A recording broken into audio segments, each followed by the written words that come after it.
episódio do programa Psicólogo no Século XXI com o nosso psicólogo Germínio Ferraz. Olá, Nilde Gomes. Olá. Estamos nesse primeiro episódio e vamos conversar muito sobre essa profissão neste século. Olha, o contexto da psicologia hoje, né? Quando pensamos na psicologia de algumas décadas atrás, a imagem mais comum era de consultório, paciente de um lado, terapeuta de outro, um espaço reservado quase isolado do mundo. Hoje isso mudou, né, Germínio? O psicólogo está na empresa, na escola, nas comunidades, nas plataformas digitais e na política pública. Estamos diante de novas questões. O impacto da pandemia na saúde mental, o uso abusivo das redes sociais, o aumento da ansiedade, do burnout e até mesmo dos dilemas ligados ao clima e às desigualdades sociais. O psicólogo do século XXI precisa, mais do que nunca, unir ciência e humanidade, não é verdade? É verdade. Como dizia Carl Rogers, ser pessoa é um processo.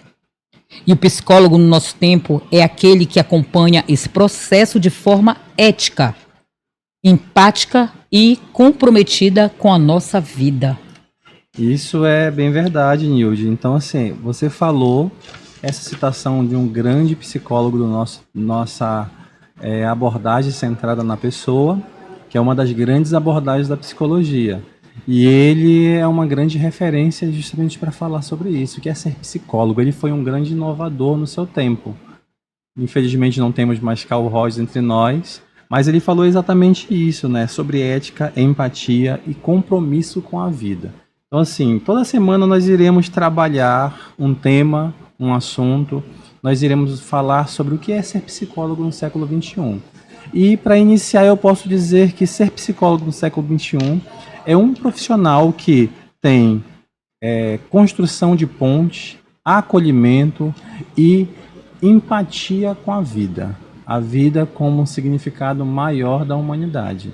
Então nós precisamos quase que ter um mantra em nosso coração como profissional da psicologia, que somos profissionais de construção de pontes, de acolhimento e de transformação. E para transformar, precisamos ter empatia com a vida. Precisamos ter a vida como símbolo maior da nossa profissão. Nós somos pró-vida e nós queremos poder auxiliar a vida nesse percurso. Olha, Germínio, qual é o papel do psicólogo hoje em meio a tanta informação e tantas crises? Nós estamos no mês de setembro, e o mês de setembro ele fala muito sobre isso. Assim, existe uma campanha chamada Setembro Amarelo, que é uma campanha de prevenção ao suicídio.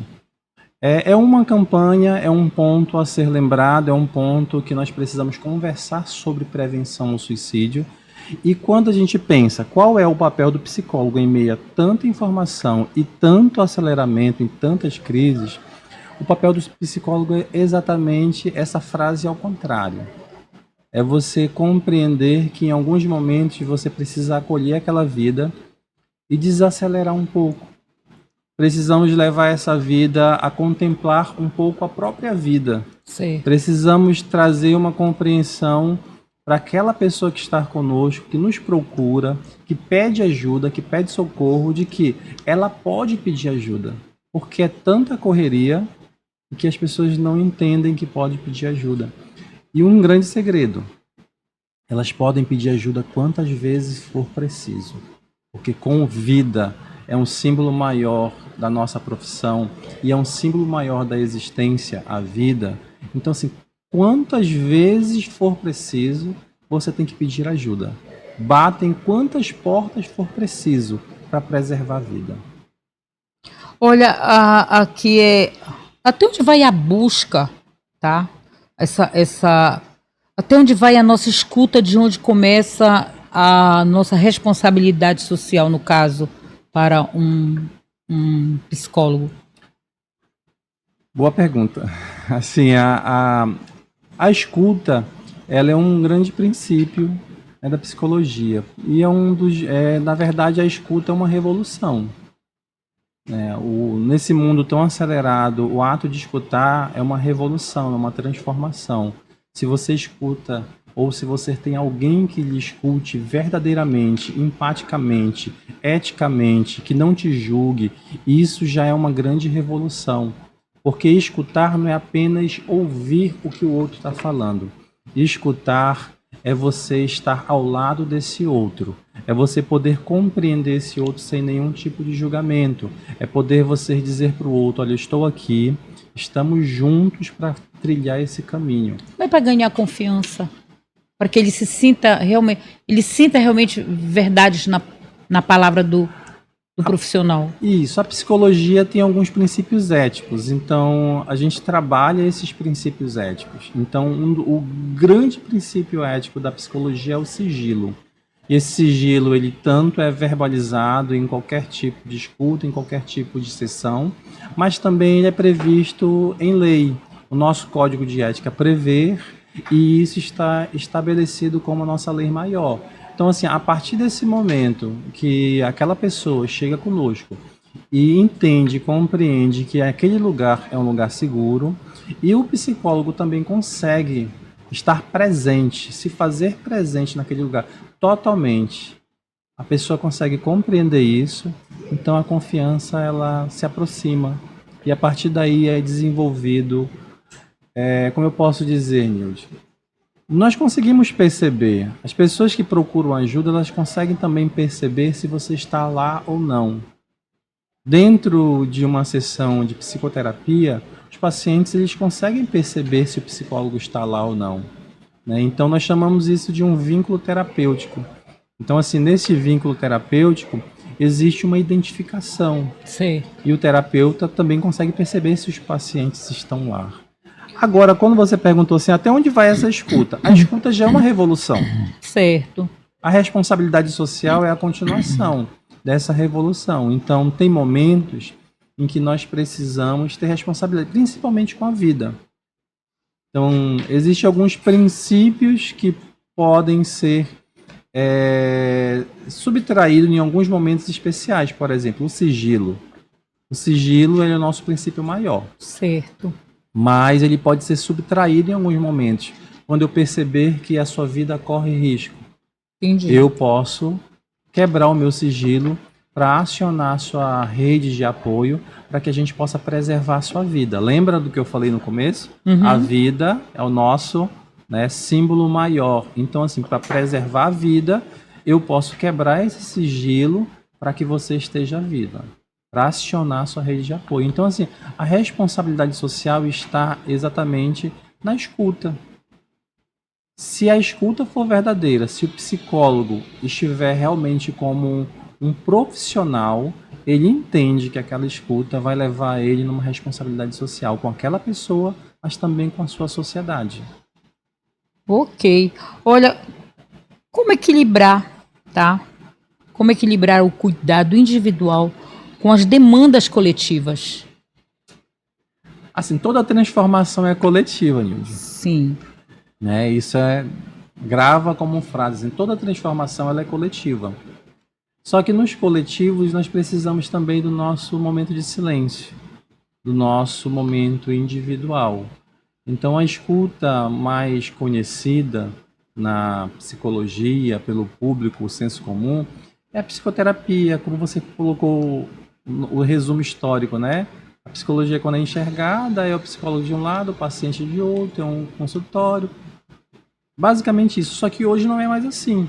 Hoje o psicólogo está na empresa, e na empresa eu não faço psicoterapia. Na empresa eu trabalho o coletivo, os grupos de trabalhos. Na escola eu também não trabalho individualmente, eu trabalho o coletivo de alunos, o coletivo de professores, o coletivo de gestores. E as transformações elas são coletivas, porque nós estamos no coletivo da nossa família, Sim. estamos no coletivo da sociedade, Verdade. você está no coletivo dos seus amigos. Então, assim, as transformações, elas são coletivas. Então, assim, como você equilibrar? Você perceber. Primeiro, tem que perceber que as transformações, elas são coletivas.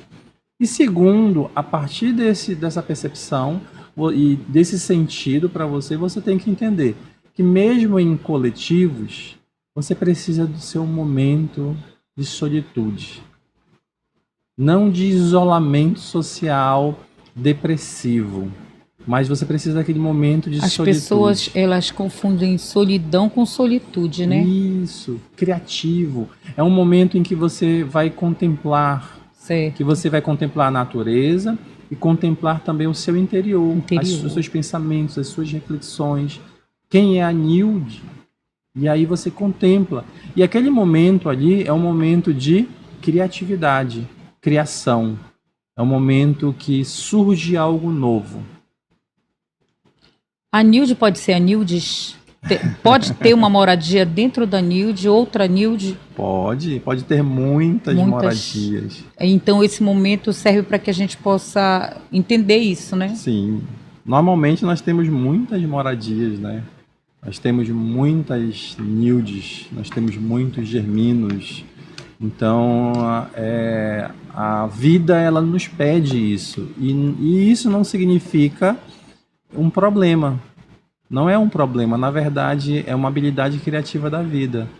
Você compreender que, como jornalista, você tem uma postura, e como esposa você tem outra, e como mãe você tem outra. Pois eu não gosto disso. Não gosta? Não, eu gosto de ser uma única. E de acordo com cada local que eu estou, eu sou a mesma. Entende? Por exemplo, como jornalista, assuntos sérios, mas eu sempre tenho aquela coisinha assim de tiradas de brincadeiras, porque eu também ainda continuo sendo a Nilde de casa. Quando eu separo, eu me sinto nua. Mas não é separar. Não gosto. Mas às vezes o ambiente, né? Ele pede, mas não, Pede a gente isso. não separa e você consegue lidar bem com isso. Por exemplo, você fala que é um jornalismo sério, que pede um pouco mais de, né, você ficar um pouco mais fechado, mas você tira... Ainda tem aquelas então, sacadas, assim, porque eu acho que quando eu fico muito sério, parece que não sou eu.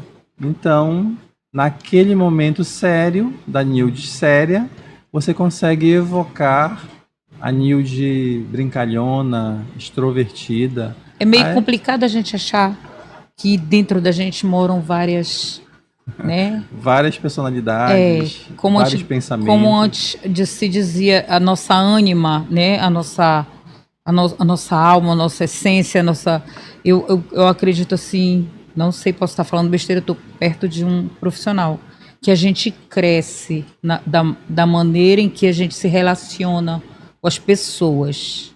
Só que esse crescimento interior não pode se perder. É verdade. Assim, nós confundimos uma coisa muito, muito interessante. Nós confundimos assim amadurecimento com insensibilidade algumas vezes. Então, assim, o que você está falando, na verdade, é um amadurecimento e uma percepção de quem você é. Você amadurece, você cresce. Certo cuidado para não se perder na essência do que eu sou, talvez, do que eu acredite, ou de uma linha de pensamento que eu sigo. Sim, a sua ética, ela tem que ser algo construído por você e dentro da sua história, e ela precisa ser uma ética da Nilde. E às vezes a gente esbarra naquilo que a gente não conhece e fica com medo de se abrir para o novo, com medo de causar mudanças interiores. Pode ser isso, talvez? Sempre é assim. O medo de mudar. O medo de mudar é o grande medo que a humanidade tem, né? Então, e por causa disso a gente não cresce em alguns momentos, não amadurece. Então, assim, quando você entra em contato com a vida ou com uma pessoa, sempre há a possibilidade de crescimento, do novo, de ampliar a tua consciência, de você poder sempre transformar e crescer mais. Quando você interrompe esse contato, você interrompe a possibilidade de crescimento.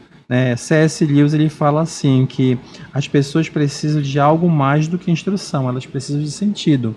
Então, assim, você precisa encontrar sentidos nas relações que você faz, porque quando você encontra esses sentidos, você encontra a possibilidade de crescimento. Você trabalha esse novo. Então, toda vez que você encontra alguém, toda vez que você encontra um ambiente novo, existe uma possibilidade de crescimento criativo. Nem todo contato com esse novo ele traz um crescimento criativo. Ele pode ser, né? Pois é, esse filtro, Germínio, como é que a gente analisa?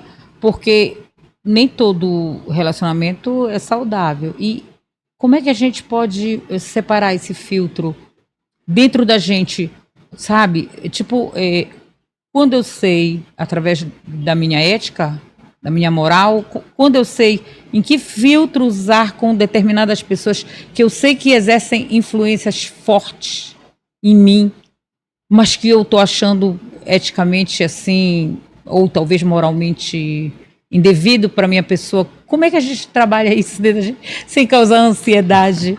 Não necessariamente dentro, né? Assim, porque a gente pensa em um fator muito interno à pessoa, um fator, a gente é um fator psicologizante, né? Como se fosse algo dentro. Não necessariamente algo dentro. Na verdade, é algo nessa relação, nesse encontro.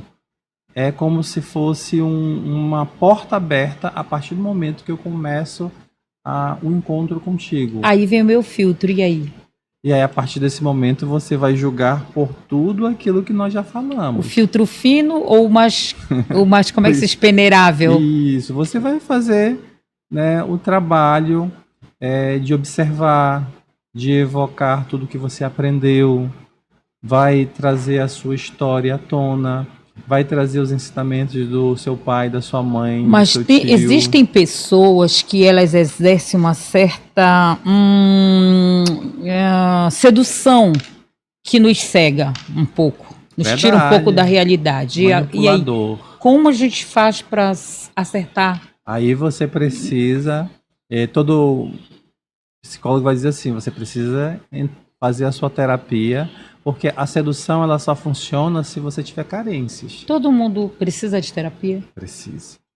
Determinado Terapias. grau, local da tua vida, alguma situação, A terapia não está restrita às doenças psiquiátricas, está restrita a... à humanidade, à vida. Assim como nós podemos dizer que nem todo suicídio tem a ver com fatores psiquiátricos. Certo.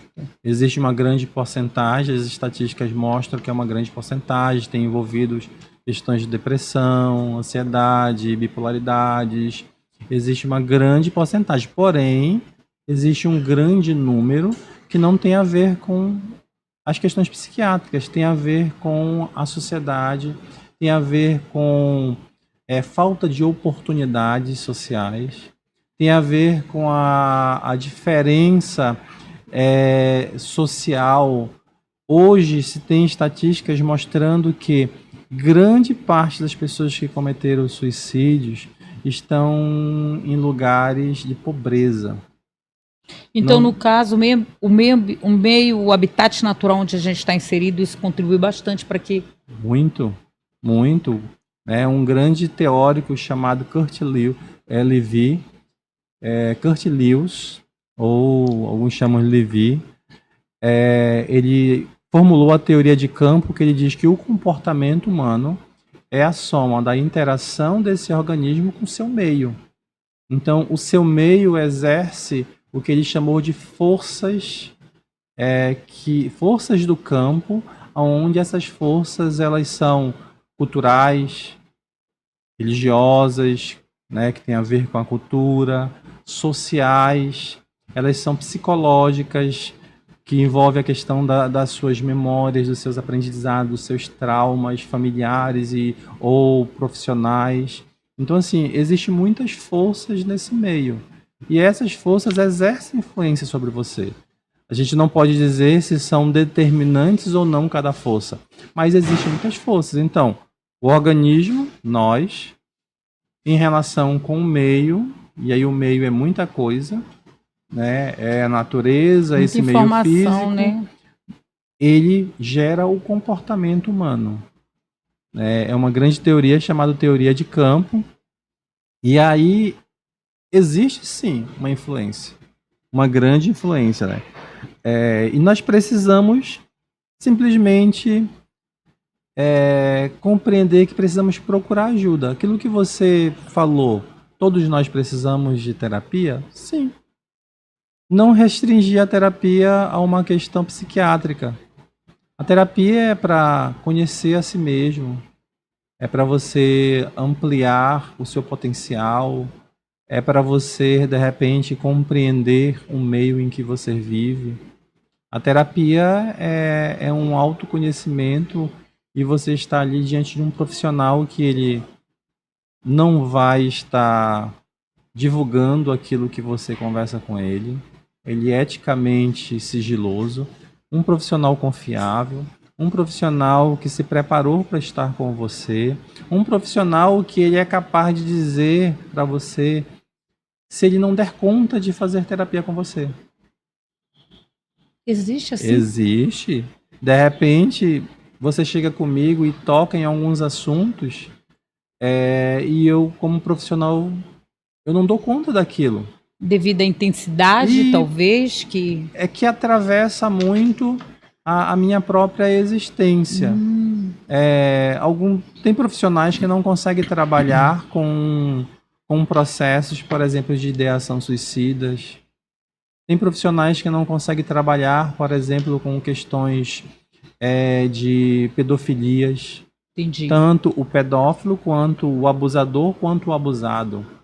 Não consegue porque isso mexe muito. Então, esse profissional, ele é tão educado para isso, ele vai dizer assim, Nilde, eu não consigo trabalhar esse assunto com você e como eu não quero te prejudicar, eu quero te encaminhar para um amigo ou para uma amiga minha que tem uma competência emocional maior para lidar isso com você. Você aceita?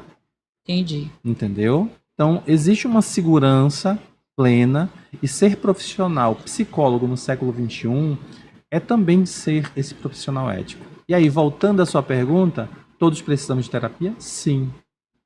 Qual é a qual é a qual é a melhor forma de lidar com os nossos medos?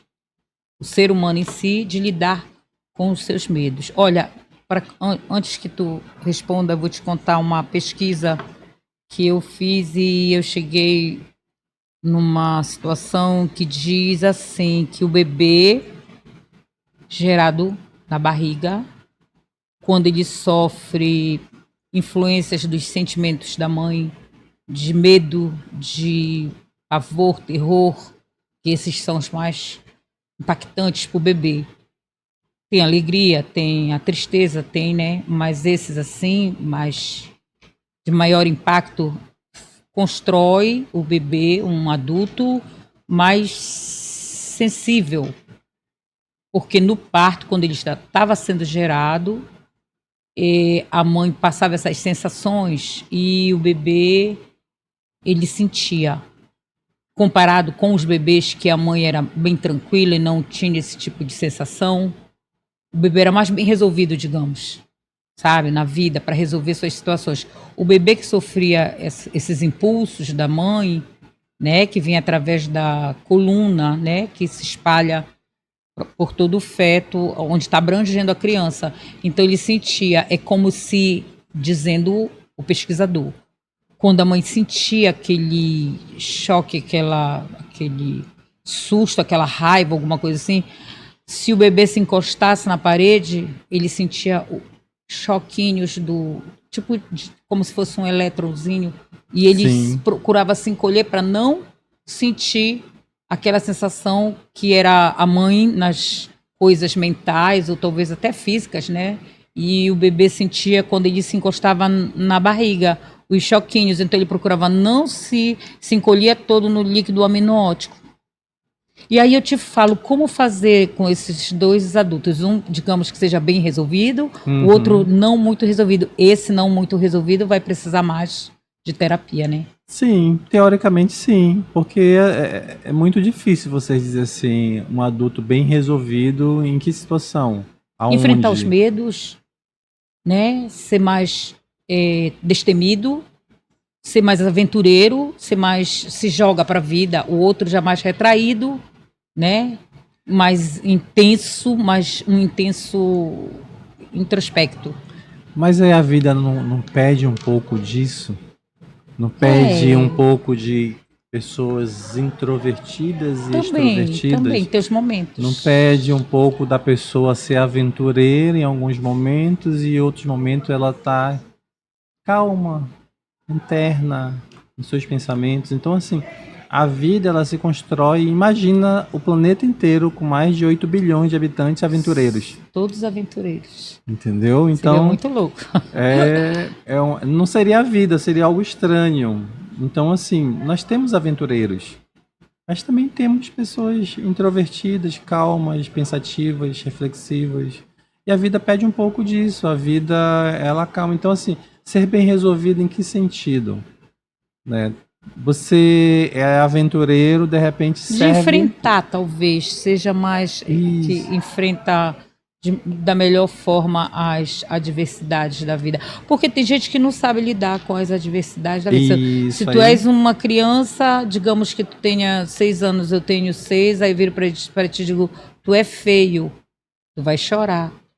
Se tu não conseguires, como é que se diz, diluir aquilo, porque aquilo é uma ofensa para ti, te chamar de feio. Sim. Tu és uma criança, mas tu já tem noção, porque tu nasceu, todo mundo diz, olha, lindo, oh, meu filho lindo. Então tu já sabe o que é lindo, o que é bonito e o que é feio. Aí tu vai chorar. Se tu fores um bebê mais, tipo assim, mais bem resolvido, tu vai dizer assim mesmo, tu também é feia, então tá tudo igual.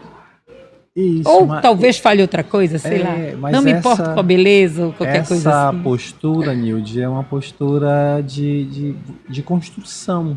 Você está construindo. Então, assim, a construção começa desde, como o médico da pesquisa que você falou, desde lá do feto, né? Do feto, E aí, verdade. essa construção da personalidade, essa construção daquele organismo, está desde a sua concepção.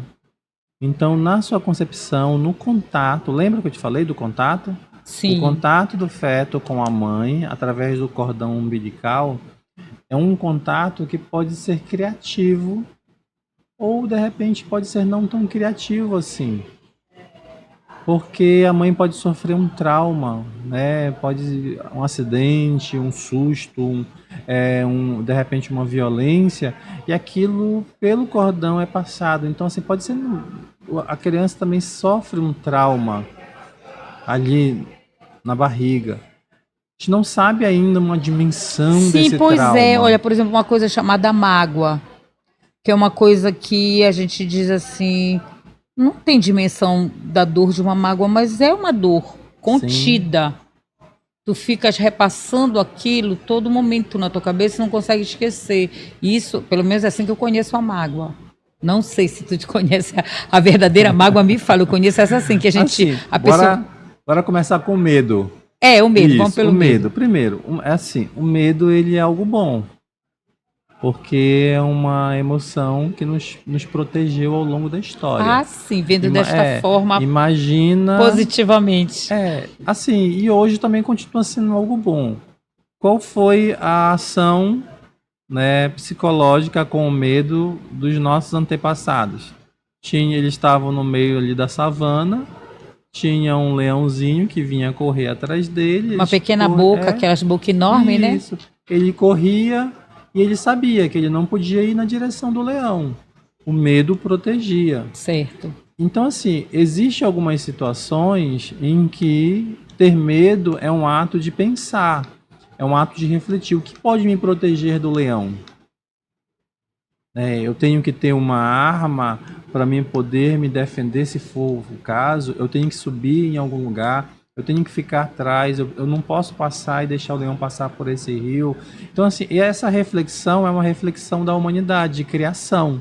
Ou seja, a partir daí, você começa a criar instrumentos que começam a te proteger e que começa a aumentar suas habilidades emocionais e cognitivas. E o medo começa a desenvolver uma outra característica. E no senso comum, o medo é super negativo. Eu vejo o medo como... Entendeu? Mas negativa. Se você compreender... Mas se for ver dessa forma, como tu falaste, realmente te protege. Te protege. Se tu não sabe nadar, tu não vai te jogar no mar. Entendeu? Então, você compreende... O medo de não saber nadar te faz com que tu não te lance no mar. Entendeu? Que a água, você sabe que a água vai te prejudicar, pode tirar a sua vida, pode te causar um problema muito sério. Então, se você tem aquele medo, então você traça uma linha de pensar, não, eu não posso entrar em contato com esse ambiente, nem com esse ser, porque ele me causa mal. E aí, se você usar isso também, coloca o outro lado como se fosse uma pessoa, no caso que você falou uma pessoa. Então, o medo, ele vai fazer com que você dê um passo atrás e você crie estratégias. E aí, nesse sentido, uma criança, você citou, que está em formação, quem tem que dar suporte? A escola tem que dar suporte, se for caso de escola. A família tem que dar suporte. Rede Os de apoio. profissionais têm que dar suporte. Tem que ter uma rede de apoio para formar aquela personalidade. Hoje, isso que você citou, nós chamamos de bullying, né? Então, Sim. que é muito prejudicial, que causou já muitos prejuízos, que ainda causa muito prejuízo, principalmente em crianças e adolescentes, mas também em adultos. Verdade. Então, e esse medo faz com que você reflita, procure ajuda, procure um profissional, procure a sua família, a sua rede de apoio tem que estar bem estabelecida. É isso. Agora a mágoa. A A mágoa. mágoa. A mágoa é um mal muito grande. Isso. A mágoa assim, é a possibilidade que existe de ficar revivendo uma situação e você entra em contato com ela sempre, sabe, Nilde? Sempre, sempre. Como resolver a mágoa? Pra ela não Vivendo, te perseguir. eu penso que você tem que colocar ela no lugar dela. Tem que reduzir ela ao tamanho que ela existe. Isso influi no nosso temperamento? Também, temperamentos que são que não se permitem, Isso é bom. né? É bom Não, tocar nesse assunto. Temperamento que não se permite. Se você não tem, tente ter, né? e isso, você não se permite, você não entra em contato com essas emoções suas, nem você se permite também viver um pouco além. Eu fui magoado com quem? Num relacionamento com uma pessoa? Sabe quando a mágoa cresce? Quando a gente gosta da pessoa e a pessoa faz isso com a gente. Esse tipo Mas de é a bullying. nossa Quando a gente projeção. não gosta, não se importa tanto, porque é só uma pessoa aleatória. Mas quando a gente nutre um sentimento de admiração, de respeito, aí vira mágoa. Quando a pessoa faz alguma coisa que a gente, poxa, mas logo comigo, que, poxa, admiro ele tanto, que fiz tanto por ele. Justamente quando a gente faz por alguém, quando a gente tem um apreço pela pessoa, né? Isso, as tuas expectativas, né?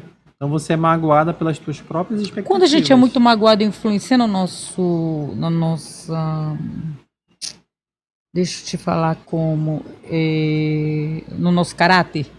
Não. A gente nasce com um caráter pronto ou vai se moldando Não, a gente vai diante das. construindo. E aí influencia quando a gente é muito magoado, influencia no nosso caráter. Se você permitir que a mágoa se torne maior do que ela é, pode sim. Se você ficar revivendo e achar que o teu meio todo é a mágoa. Lembra o que a gente falou do teórico da teoria de campo? Falou que o comportamento é a relação do organismo com o meio. Isso. Se a mágoa for todo o meio que você vive, provavelmente isso vai causar um mal terrível para você. Mas se você compreender que a mágoa é apenas esse copo e que você tem toda essa mesa, esse microfone, esse estúdio, e além desse estúdio ainda tem um mundo muito maior para você viver, você vai compreender que por mais ruim que esse copo tenha sido feito a você, mas ele é apenas esse copo. Eu tenho um outro copo aqui do lado. Pois é, aí agora eu te pergunto se essa nossa base aí emocional, qual tu estás falando, de a gente conseguir ver as coisas assim claramente, ou talvez não. Isso aí, essa base, como eu posso dizer, uma base biológica, emocional, ela pode ser influenciada pela genética ou influenciada pelo momento em que tu estás vivendo, mas a genética tem um pé à frente ou talvez ela seja a base de tudo isso? Assim, Nildes, eu sou psicólogo de uma vertente, de uma das abordagens. A gente vai ter um programa para falar só sobre as abordagens psicológicas, né? Sei. Então, Bom assim, lembrar. eu sou de uma abordagem que a gente não faz essa divisão, né, de organismo e psique, como se a psique humana fosse uma coisa dentro, assim, e o organismo fosse outra. Dentro daquilo em que eu trabalho como profissional, a gente pode até dividir didaticamente algumas coisas, mas a psique do homem é todo homem. Certo. Então, o organismo, a genética, o meio, a vida social, a vida cultural, tudo isso é o organismo como um todo. Então, assim, tudo influencia. A que ponto? O que é definitivo, o que não é definitivo? Depende muito de cada pessoa. O que vai dizer assim, isso é definitivo, depende muito. Quando a genética é definitiva para algumas coisas e quando não é. Quando o ambiente é definitivo. Eu acredito muito na totalidade das coisas. Então, assim, tá tudo interligado e em alguns momentos a gente acaba indo só para um lado e prejudica muito, ou indo Pois para o é, outro e como é que a gente prejudica. lida com obsessão? Porque às vezes a gente fica obcecado por um pensamento que no final não vai dar em nada. Né? Você é boa, a gente está muito abordando um monte de assunto, Só né? no primeiro programa. Gente, o papo tá tão bom que eu tô pulando os programas aqui, mas olha, a gente está conversando aqui com o Germínio no nosso primeiro episódio do Psicólogo no Século XXI. E o Germínio Ferraz, ele está aqui dialogando e explicando para a gente sobre determinadas, como a gente fala, Hoje nós estamos falando sobre o que é ser esse profissional nesse século. É tudo isso, pois né? eu já estou querendo, Você... eu já estou falando sobre como é que a gente fala das...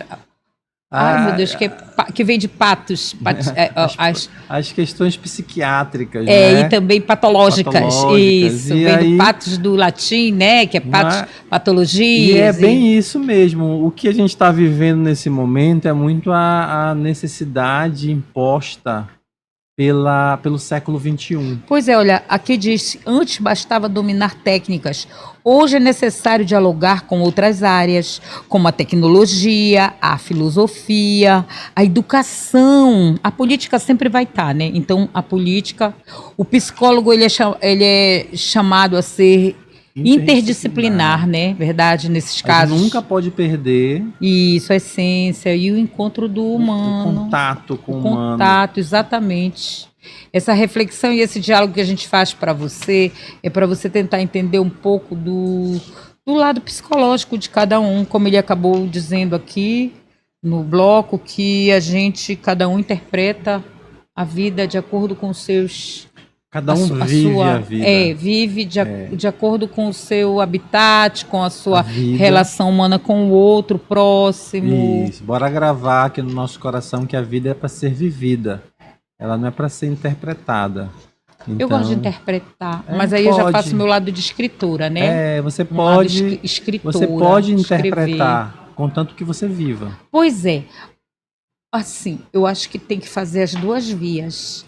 Pra gente também não ficar todo o tempo na porta do psicólogo, né, mano?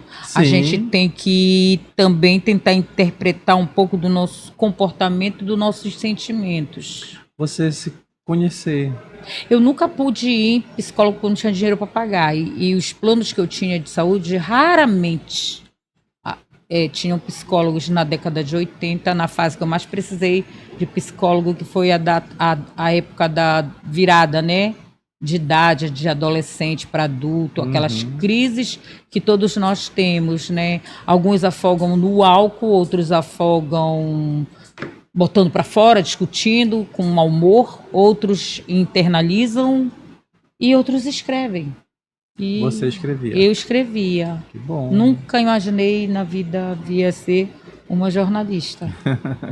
mas o meio, até hoje eu ainda contato, a relação que você tinha com isso fez a jornalista que você é.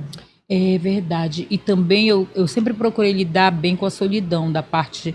Não a solitude eu descobri muito cedo, porque eu sempre gostei de estar comigo, mas a solidão de viver só. Por muitos anos eu vivi só, e por eu ter esse gosto de escrever e muita pluralidade nos sons, nas músicas, que eu nunca fui aquela pessoa só de, eu só gosto de samba. Não, eu sempre gostei de vários ritmos e isso me aguçava. Então, ficar só para mim era uma descoberta boa para conhecer o exterior, os livros, as músicas, sabe? Curtir o momento realmente, como você falou, uma árvore, tu observar os galhos, sabe? Plantar e ver aquilo crescer. Isso sempre tem um valor para mim muito grande, muito. Aí para todos que estão ouvindo, assim, esse primeiro programa ele fala muito bem daquilo que ele se retrata, né? Então assim, nós estamos falando sobre muita coisa, estamos falando sobre muitos assuntos. É bom porque nesse momento a gente está tendo uma conversa, estamos olhando um para o outro, mas a vida em si no século XXI ela te impõe uma aceleração muito grande, demais, muito grande. E às vezes, eu vou tirar esses às vezes, nós precisamos desacelerar um pouco. Sim. Então, assim, ser psicólogo Necessário, no século XXI é ter essa compreensão também, né? Nós precisamos ser interdisciplinar, precisamos dialogar com a educação, precisamos dialogar com a filosofia, com a política, precisamos dialogar com tudo isso, mas nunca podemos deixar o contato humano, o contato com a vida, a observação que estamos aqui como profissionais para trazer um acolhimento para aquilo que é a vida. Verdade. E se nós não compreendermos isso, nós não seremos bons profissionais. Nós não podemos nos permitir nos perdermos no rolar das telas. Verdade. Olha, se você é psicólogo ou estudante, pode estar se perguntando: como eu vou me preparar para isso? Talvez a resposta esteja em 3 palavras que ele vai te dizer agora. Escuta, né? Começamos com a escuta, né? Certo. E vamos também encerrar a escuta que te escolhe, que acolhe sem julgar. Então, assim, a escuta. Nós falamos sobre escuta desde que você entra no primeiro semestre na universidade. Então, a escuta faz parte da vida do profissional. Então, como eu disse, a escuta ela é revolucionária. É uma escuta que acolhe sem julgar. Em um mundo tão acelerado, em um mundo tão pesado, em um mundo tão corrido, você encontrar um lugar de escuta acolhedora, sem julgar, aonde você pode ser você mesmo e transformar-se naquilo que o teu potencial te leva, é revolucionário. É uma grande revolução. Então você, profissional, estudante, lembre, você pode ser tudo, mas não pode deixar de ter uma escuta acolhedora sem julgamento. Então, como é que faz aquela pessoa que é falante, que ainda não aprendeu a escutar? Como é que ela vai se virar dentro de um curso que a escuta é a principal função no início? Ela precisa fazer terapia. Então eu seria uma psicóloga frustrada, porque eu adoro falar. Não, você pode falar, mas você... Não, e quem muito fala não exercita a escuta, né? Porque não dá tempo. Sim, né? sim. A escuta fica a desejar. Embora escute, claro. Mas no caso, a escuta sendo o teor principal, fica meio difícil, né? E no caso do psicólogo e do psicólogo no século XXI, a escuta é mais do que uma audição. A escuta é um instrumento profissional. Então, e quando nós falamos dessa escuta, é justamente isso, uma escuta que acolhe, que não julga e que ela é revolucionária. A segunda coisa seria presença, que não se perde nos ruídos. Então, olha só, ainda falando sobre a escuta, só para fechar o item. Cabe aí quem vai fazer o curso ter aquele curso que te faz descobrir as tuas Um teste Habilidade. vocacional. Esse. Cabe aí, né? Pode ser. Existe, para quem é profissional da psicologia sabe disso, que na nossa tabelinha que existe os valores do Conselho Federal de Psicologia, lá existe uma área do psicólogo que é aquele profissional que ele vai fazer uma escuta daquela pessoa para direcionar ela em uma potencialidade dela, encontrar um caminho, um possível caminho profissional que seja. Então, assim, se descobrir nessa área profissional. Essa é uma das funções do psicólogo também. Um exercício que ele tem já no Isso. início. E esse psicólogo que vai fazer isso tem que ter uma escuta acolhedora, sem julgamento e que seja revolucionária. Afinal de contas, você pode decidir uma profissão para uma pessoa para o resto da vida dela. É. E aí o segundo item é a presença, né? Isso. A presença que não se perde nos ruídos e muito menos hoje nas telas. O que é tão difícil. Então, o profissional de psicologia, ele não pode abandonar a essência, que é a vida e que é a humanidade. Então, eu não posso me perder e me distrair em tudo e abandonar isso que é essencial. Então, eu preciso me concentrar na humanidade, na vida, no outro, no próximo, no meio que é a vida também, porque esse meio vai interferir naquilo que eu trabalho, que são as pessoas, que são os grupos. Então, assim, a presença do profissional, ela é muito importante. É engraçado que uma vez eu estava dando uma palestra e meu telefone estava tocando. Meu telefone tocava e ao tocar, as pessoas da palestra, e foi proposital, eu coloquei ele assim em cima da mesa, ele ficou tocando e eu desligava, ele tocava, eu desligava, ele tocava, eu desligava. E quando a pessoa fala assim, olha, você pode atender o telefone, aí eu desliguei e falei assim, não, eu não posso atender, porque eu estou aqui com vocês. Sim. Então, assim, para mim, vocês nesse momento são as pessoas mais importantes, porque eu assumi um compromisso com vocês. Certíssimo. Então, a minha presença tem que estar 100% aqui. E nesse momento... Até por uma questão de educação. Isso.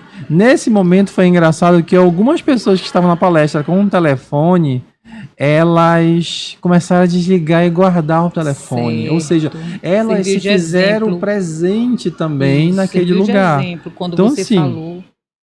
A presença ela é muito importante. Sim, muito claro, importante. Evidente. E a terceira é o compromisso, que é a vida além da técnica. Tem um grande estudioso da nossa área, que é Jung, que ele coloca assim, que você pode aprender tudo, pode aprender todas as técnicas, pode aprender todas as formas, mas quando você for tocar uma alma humana, seja apenas uma outra alma humana. Entendi. Entendeu? Então, assim, não nunca se sobrepor, abandonar. nem se diminuir, sempre ser aquilo que... Eu tive uma professora querida, ela dizia assim, olha, quando você for para sua clínica, aprenda tudo, aprenda todas as teorias técnicas, tudo. E quando você fechar a porta, esqueça tudo. Legal. Por quê? Porque o encontro com aquela pessoa ou com aquele grupo vai te proporcionar um conhecimento, e nesse conhecimento, nessa nova forma daquele encontro ali, você vai poder refletir sobre tudo que você aprendeu e tentar aplicar ou não. Porque você pode ter planejado uma coisa, mas o encontro te pede outra. Verdade. Você vai com uma ideia, na realidade é Isso. outra coisa que não tem nada a ver com o que você imaginava. E aí... Então, sempre quando vai, não cria expectativa, mesmo olhando o prontuário. Principalmente o profissional. O profissional de psicologia, principalmente. Você vai lá, porque não se trata de você. Certo. Quando eu vou para minha clínica, não se trata de mim. Se trata da pessoa que está me procurando. A terapia não é minha, a terapia é dela. Então a busca é dela. Ela que está buscando. Aquele grupo que está buscando. A necessidade é deles. Então, assim, eu posso ir, se eu for com tudo pronto, é tudo pronto meu. Então, Verdade. assim, eu preciso acreditar Acaba no não fazendo encontro. sentido e nem Isso. vai surtir efeito nenhum, né? Né? Paulo Freire ele disse assim, ó, ninguém caminha sem aprender a caminhar, sem aprender a fazer o caminho caminhado. Assim também é o psicólogo do século XXI, construir passo a passo novas formas de cuidar. Então hoje nós precisamos construir novas formas de cuidar. Depois da pandemia, então, nós precisamos construir novas formas de cuidar. Precisamos estar nas escolas, já estamos. Precisamos validar mais isso. Nas empresas, nova NR1 está aí, vamos ter um programa para falar só sobre isso. Eu tô louca para chegar nesse, porque eu preciso entender Vamos muitas falar coisas sobre isso dentro das empresas, mas também das repartições públicas, né? Também dentro dos campos de futebol, das quadras de vôlei, no esporte, no jurídico. Estamos lá, no jurídico também. Estamos na humanidade. Então, assim, ser psicólogo no século XXI é você compreender a humanidade e você entender que você está na humanidade. Você atua como psicólogo dentro da humanidade. Então, a vida tem que ser o princípio maior. A gente pode dizer que depois da pandemia o ser humano está mais sensível a essas doenças psicológicas, esse adoecimento da mente, de aflição, angústia, o que é pior de todos, que é a depressão. Sim, houve um crescimento muito grande de tudo isso. Lembra quando falamos do medo? O medo, ele nos salva, certo? Certo. É uma emoção que é benéfica se você conseguir entrar em contato com ela. Você não pode expulsá-la da sua vida, porque tudo que é novo para você vai ser estranho. Então, se você chegar com 30 anos sem contato com medo, o medo vai ser estranho para você. Na pandemia, o mundo foi encharcado com medo. Então, assim, tudo foi medo. Tudo foi medo. Então, era medo em todos os lugares. Não tinha tempo para você relaxar. Verdade. Então, quando você está ligado com esse contato que causa em você um tremor, um pânico muito grande, esse contato que quando você olha para frente, para trás, para cima, para baixo, para todos os lados, o seu sistema de alerta fica ligado 24 horas durante anos. O nosso organismo ele não foi preparado para isso. Então, muita depressão devido ao isolamento, devido às questões financeiras que pioraram muito para muita gente. A nação e as nações elas quebraram, né? Lembrando que um dos grandes fatores psicológicos de causas das doenças psiquiátricas é justamente os fatores sociais. A pobreza, ela causa pânico, ela causa depressão, ela causa ansiedade. A fome... A gente tem como controlar isso normalmente com as nossas... Quando você tem um outro lugar para olhar, sim. Aí voltando para a pandemia, nós não tínhamos um outro lugar para olhar. Era pandemia na televisão, era pandemia no rádio, era pandemia na rua, era pandemia nos hospitais, era pandemia na escola, era pandemia dentro da sua casa. Não tinha pra onde ir, então né? Não tinha, então o sistema estava ligado 24 horas. Mas aí se eu tocar o terror dentro de mim, aí piora, né? Mas não é que você toque tocar o terror. É toda hora tá pensando naquilo, ficar imaginando que o meu marido, que a minha filha, que Deus livre e guarde, também vai naquela levada das mortes. Isso. Ou melhor eu pensar, não, calma, estamos protegidos, vamos fazer tudo para nos proteger. Isso. O pensamento dá uma direcionada para esse pânico dentro da gente. Cada pessoa teve um contato diferente com cada situação, mas no geral, a pandemia ela causou um medo ininterrupto. Não interrompeu. E o fato de você ficar ligado, imagina você ligar um aparelho durante um tempo ininterrupto, começa a esquentar, começa a queimar, não aguenta, e aí houve um crescimento muito grande do pânico, ansiedade, depressão, né? As pessoas começaram a ficar doente em massa, né? dentro da pandemia, nós tivemos grandes epidemias de saúde mental. Também. Aí eu te pergunto, o que fazer nessas horas? Procurar ajuda. Mas na pandemia a gente não pode nem sair de casa, homem de Deus. Na pandemia, a gente vai falar sobre as tecnologias no próximo programa, não perca. Então, Psicólogo do século XXI e tecnologia. E na pandemia surgiu algo incrível, que a tecnologia pôde estreitar um distanciamento. Que bom. Então, os profissionais, puderam começar a fazer pela primeira vez atendimentos psicoterapia online. Certo. E aí, muitas vidas foram salvas nesse período através desse contato que antes não tinha, mas que existiu a partir daí.